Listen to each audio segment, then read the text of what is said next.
Inilah rekaman detik-detik pasukan Rusia menembaki tentara Ukraina yang merangkak keluar parit. Rekamannya diunggah di Telegram pada Rabu 22 Januari 2025. Pasukan Rusia tampak dari jarak dekat menembaki tentara Ukraina yang bersembunyi di dalam lubang. Sebelumnya, seorang tentara Ukraina juga menembak sambil duduk di dalam lubang parit tersebut.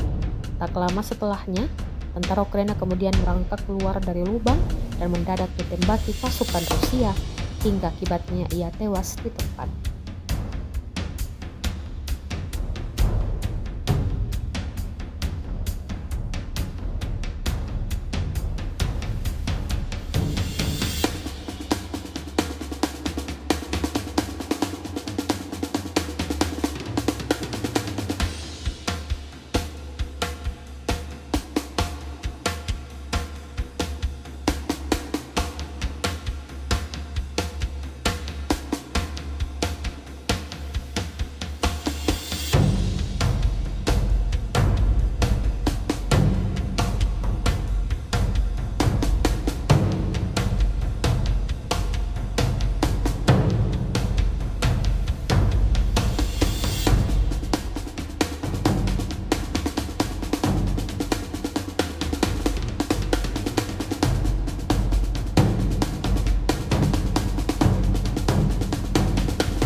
Download Tribun X sekarang, menghadirkan lokal menjadi Indonesia.